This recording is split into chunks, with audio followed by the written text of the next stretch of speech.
Bonjour tout le monde. Alors, comment devenir un ami intime de Dieu, troisième partie.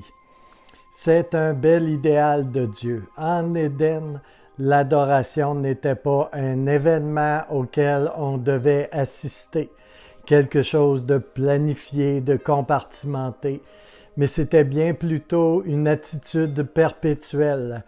Comme le Seigneur est sans cesse avec vous, aucun lieu n'est plus proche de lui que celui où vous vous tenez à l'instant même, le lieu où vous vous trouvez maintenant.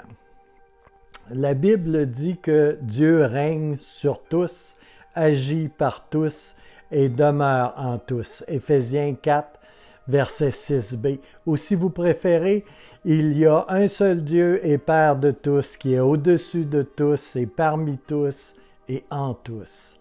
Une autre idée très utile de Frère Laurent, dont nous avons parlé précédemment, était de faire monter continuellement vers Dieu de courtes prières, continuellement, sur le ton de la conversation, au lieu d'essayer de temps en temps de prier longtemps, très longtemps et de façon complexe. C'est ce que je partageais il y a peu de temps au sujet de retrouver, de renouer avec un peu de simplicité dans notre rapport à Dieu pour se concentrer et ne pas laisser vagabonder ses pensées à gauche et à droite. Le frère Laurent disait souvent « Je vous conseille de ne pas employer une grande quantité de mots dans la prière, car les longs discours sont souvent une occasion de rêvasser et de se perdre en quelque sorte. » À cette époque dans laquelle nous vivons, on éprouve souvent tant de difficultés à se concentrer. Et cette suggestion, vieille de plus de 450 ans, semble judicieuse à plusieurs points de vue. La Bible nous dit de prier sans cesse en 1 Thessaloniciens 5,17. Comment est-ce possible?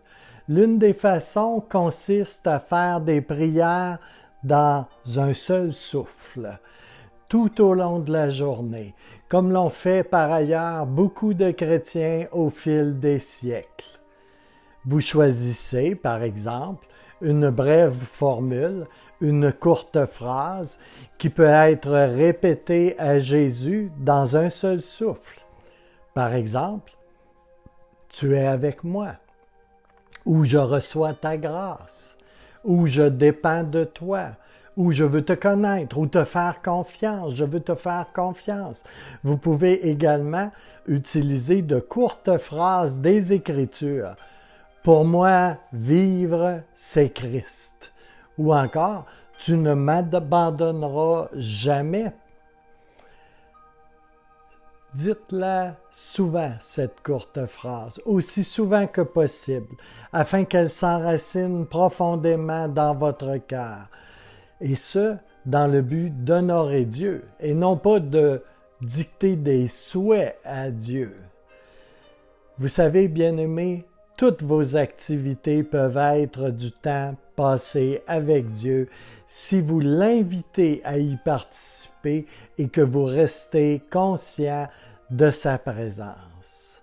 J'ai eu un certain plaisir cette semaine, alors que nous portions tous un couvre-visage en ces temps de pandémie, eh bien, j'en ai profité pour prier ouvertement et un peu partout pour des gens, au milieu des gens, alors que je croisais des gens, et pour louer le Seigneur également. Un peu comme un enfant, je me suis amusé à cela. Il n'en demeure pas moins que je priais pour eux, et je pouvais même les regarder dans les yeux ce faisant. Que Dieu vous bénisse abondamment, frères et sœurs.